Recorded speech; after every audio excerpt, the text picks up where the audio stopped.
Selamat malam, saudara dimanapun Anda berada, pemirsa Kompas TV. Saya Denta Mirakusuma kembali menjumpai Anda dalam 3 in 1 dan tentu saja saya tidak akan pernah sendiri di 3 in 1 karena ada rekan saya, ada Tara The Tours dan kami Dia Radisti. Betul sekali ya, dimana kita akan selalu berjumpa tentu saja dalam 3 in 1 ini. Dan malam hari ini kita akan bertemu nih kalau dilihat ya, agak turun sedikit ke bawah.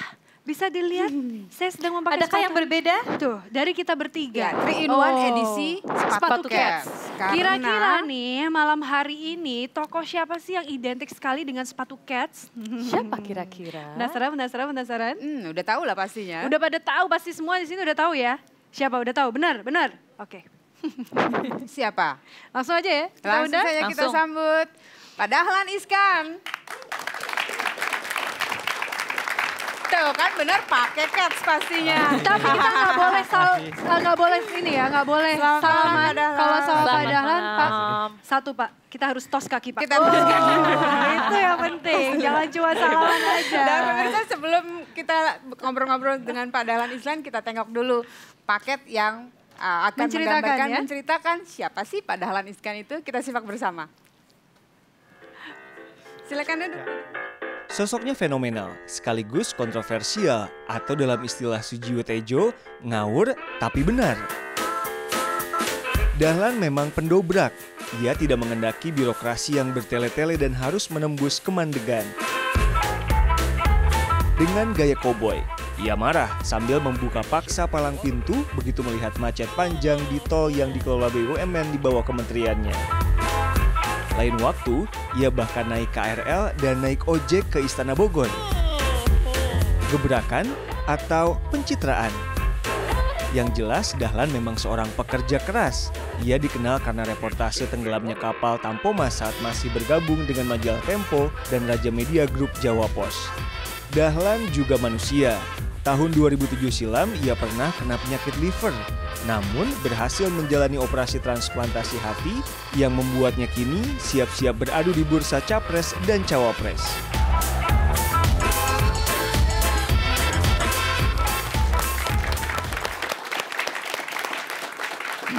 Iya, Dahlan Iskan. Siapa yang tidak kenal dengan sosok Pak Dahlan Iskan? Betul. Menteri BUMN dan sebelumnya Direktur Dirut PLN. Sebelumnya lagi adalah wartawan senior. Bukan begitu Pak Dahlan ya? Ceritain dong Pak Dahlan, waktu pengalaman pertama kali jadi seorang jurnalis, apa yang paling berkesan sebagai seorang jurnalis? Pertama kali jadi wartawan itu saya jadi wartawan di kota yang sangat kecil sambil kuliah waktu Samarinda itu ya Pak di Dahlan? Samarinda, Ya? di Fakultas Tarbiyah di IAIN waktu itu namanya masih. Dan saya tidak tahu berita itu apa. Kemudian pemimpin redaksi saya mengatakan, itu hari pertama saya menjadi wartawan.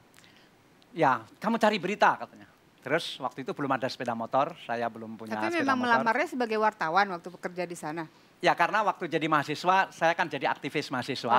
Dan ketika jadi aktivis mahasiswa itu, saya mengambil bidang Ikatan Pers Mahasiswa Indonesia. Sekarang masih ada atau enggak, saya enggak ngikuti.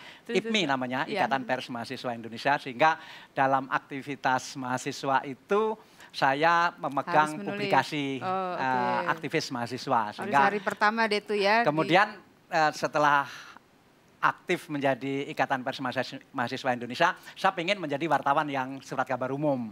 Nah, karena latar belakangnya Ikatan Pers Mahasiswa, kemudian pemilik koran itu langsung menerima. Kalau yang berita yang besar yang berkesan pada Bapak sebagai seorang jurnalis apa Pak? Pertama wawancara Kusni Kasdut, waktu penjahat yang sangat besar, yang sulit diwawancarai. Nah, saya bisa menembus penjara waktu itu dan mewawancarai Kusni Kasdut. Saya lupa tahunnya. Tapi kemudian beberapa hari kemudian dia dihukum mati, artinya dieksekusi. Dia sudah dihukum mati waktu itu, cuma belum dilaksanakan. Dan pada saat-saat terakhir saya berhasil wawancara khusus. Gimana caranya Pak bisa wawancara khusus akhirnya kalau orang lain nggak bisa? Triknya apa? Dulu wartawan nggak seperti sekarang ya, sekarang fasilitas sudah banyak. Iya. Kalau dulu ya kita misalnya ke suatu daerah, itu yang kita cari telepon umum dulu. Kemudian di telepon umum itu biasanya ada buku telepon. Itu biasanya kita ambil dulu, kita masukkan jaket dulu, kita bawa pergi.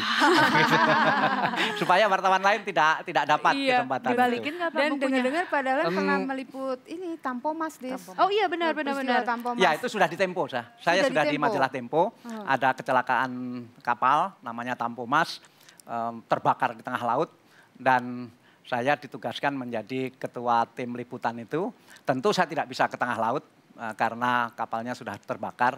Yang saya lakukan adalah mencari informasi siapa ya kapal yang terdekat dengan Tampomas itu. Ternyata Bapak sempat ikut dengan kapal yang paling terdekat itu? Tidak juga, saya cegat di Makassar. Saya cegat di Makassar, saya tunggu kapal yang paling dekat Tampomas itu. Karena kan dalam teori interview, kalau kita tidak bisa mendapatkan sumber utama, kan sumber yang kedua tapi yang melihat sendiri. Sehingga kita titip mata, titip telinga kepada dia. Dan waktu saya menemukan kapal yang paling dekat Tampomas itu, dan dia ternyata tidak hanya dekat tapi juga menolong. Misalnya kapal itu melemparkan tali ke Tampomas supaya orang-orang bergelantungan di tali itu lari dari bergantung dari Tampomas ke kapal ini. Kemudian dia melihat bagaimana orang terjun ke laut untuk menghindari api, bagaimana orang rebutan skoci, kemudian skocinya tumpah. Semua dia melihat sendiri. Dan itu diceritakan kepada Dan itu diceritakan kepada saya. Dan ketika di Pelabuhan Makassar dia cerita itu, saya sangat beruntung, ternyata mereka motret. Jadi mereka punya foto bagaimana ada orang bergelantung dari tali itu dan bagaimana kapal itu terbakar, semua ada fotonya. Dan minta maaf, dan waktu itu saya cegat, saya punya prinsip bahwa kru kapal ini tidak boleh turun ke darat. Karena nanti kalau kru kapal ini turun ke darat ketemu wartawan lain. Jadi duluan juga ya Pak Dahlan ya. Nanti bercerita dia ke wartawan Akhirnya lain. gimana Pak caranya? Saya tidur di kapal itu, saya ajak ngobrol terus, saya bawa makanan ke situ. Berarti sudah berpikirnya strategis ya Pak ya, makanya waktu itu Jawa Pos dari yang tadinya Tempo waktu itu. Iya itu Tempo, terus dengan pengalaman strategis sebagai wartawan mungkin itu yang diaplikasikan ke Jawa Pos. Waktu Jawa Pos lagi mau bangkrut tiba-tiba dipimpin Bapak malah jadi Saya ingat harus banyak akal lah ya. Harus banyak akal. Tapi Tapi memang Pak itu taktiknya seperti apa waktu menjadikan karena kan Jawa Pos? Tempo kan majalah mingguan. Kalau sampai berarti terbit berita saya kan baru terbit beberapa hari kemudian. Kalau sampai kru kapal itu ketemu wartawan Kompas misalnya, besok pagi sudah keluar ceritanya, mati saya. Terlambat berarti ya. Terlambat beritanya. Sehingga orang ini saya jaga, tidak boleh keluar dari kapal. Ya bukan tidak boleh, maksud saya atur sedemikian rupa supaya orang itu tidak perlu keluar dari kapal. Dan foto yang dia ambil itu, karena waktu itu masih pakai film, belum digital seperti sekarang, foto itu filmnya saya ambil. Ya, jadi nggak akan ada wartawan lain yang dapat foto itu. Suka dukanya dia jadi wartawan tuh apa sih? Suka dukanya?